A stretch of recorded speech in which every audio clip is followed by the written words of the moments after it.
Baik, Assalamualaikum warahmatullahi wabarakatuh. Tabik pun, salam sejahtera untuk kita semua. Perkenalkan, nama saya Gede Chandra Diva, NPM 22752075. Saya di sini akan sedikit menjelaskan tentang laporan keuangan, perpajakan, dan arus kas. Laporan keuangan itu dibagi menjadi 5. Yang pertama, laporan posisi keuangan. Yang kedua, laporan laba rugi. Yang ketiga, laporan perubahan ekuitas. Dan yang keempat, laporan arus kas. Yang terakhir, catatan atas laporan keuangan. Modal kerja bersih. Untuk mencari modal bersih, kita memerlukan aset lancar dikurang liabilitas lancar. Modal kerja bisa dikatakan positif apabila aset lancar melebihi liabilitas lancar. Bagaimana cara memeriksa laporan keuangan? Untuk memeriksa laporan keuangan itu dibagi menjadi 3. Yang pertama itu dengan cara likuiditas, yang kedua utang versus ekuitas, yang ketiga nilai pasar versus nilai buku. Untuk likuiditas mencakup pada seberapa cepat dan mudah suatu aset dapat diubah menjadi kas.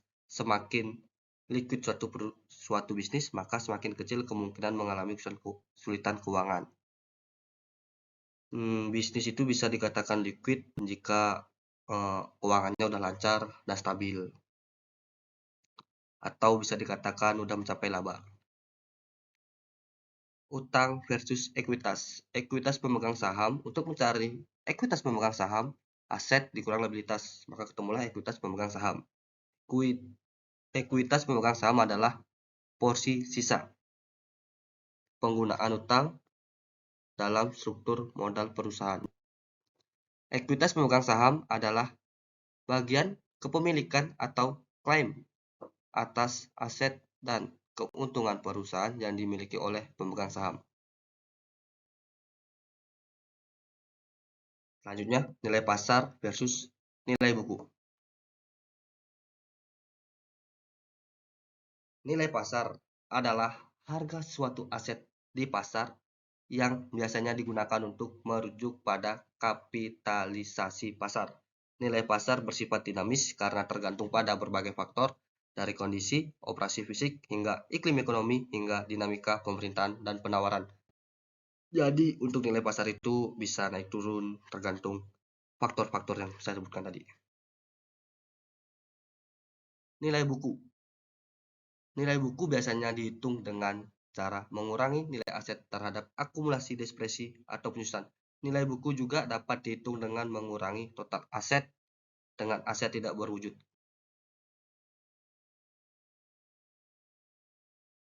Laporan laba rugi. Untuk mencari laporan laba rugi, kalau kita mencari laba itu menggunakan pendapatan dikurang beban, maka ketemulah laba. Perusahaan selama jangka waktu tertentu, biasanya selama 1 triwulan atau 1 tahun, mengukur kinerja.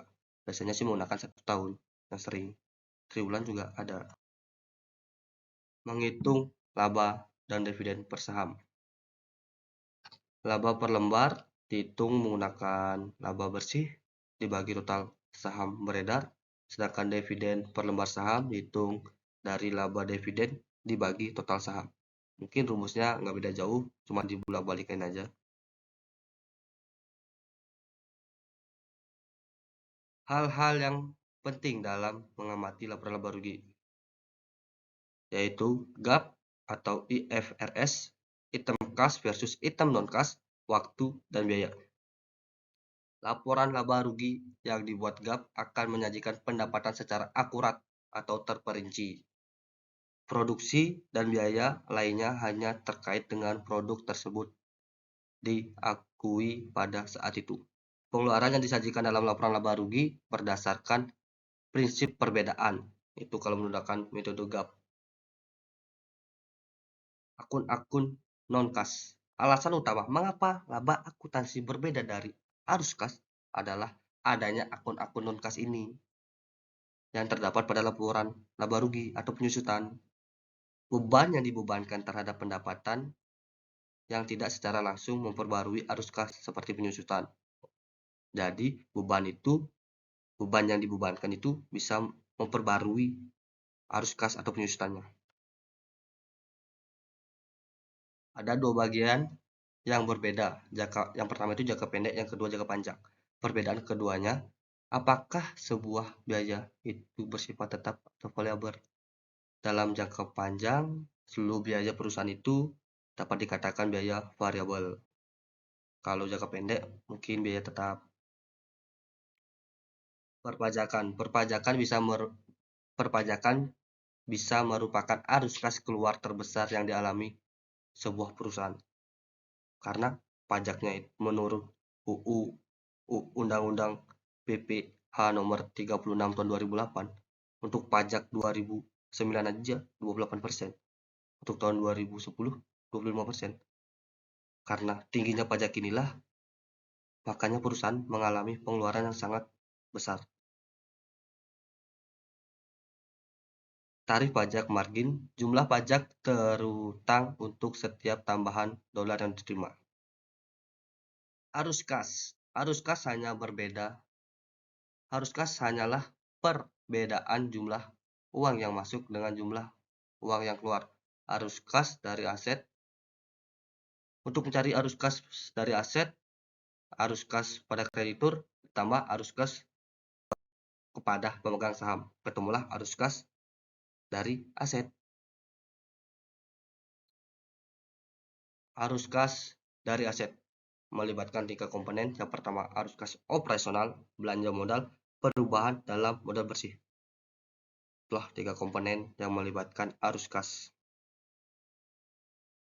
Arus kas operasional, arus kas yang berasal dari aktivitas sehari-hari perusahaan, yaitu aktiva, produk, dan penjualan.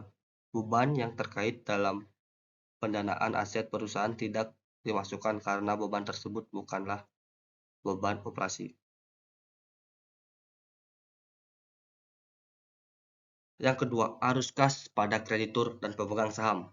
Arus kas ke kreditur bisa kita hitung menggunakan pembayaran bunga dikurang pinjaman baru bersih, maka ketemulah arus kas pada kreditur. Nah, contoh arus kas pada kreditur itu seperti ini. Pembayaran bunganya 70, terus pinjaman baru bersihnya 46. Maka untuk mencari arus kas kepada kreditur tinggal kurang 70 dikurang 46, ketemulah 24. Arus kas kepada krediturnya adalah 24. Arus kas ke pemegang saham. Untuk mencari arus kas pemegang saham, pembayaran dividen dikurang ekuitas baru bersih yang dihimpun. Contoh arus kas kepada pemegang saham. Dividen yang dibayar sebesar 102. Ekuitas baru bersih yang dihimpun itu 40. Nah, maka dividen dikurang ekuitas baru aja. Nah, maka arus kas ke pemegang saham ketemulah 63. 102 dikurang 40 ketemulah 63. Baik, demikian penjelasan singkat materi dari saya. Bila ada salah kata, saya mohon maaf. Saya akhiri. Wassalamualaikum warahmatullahi wabarakatuh.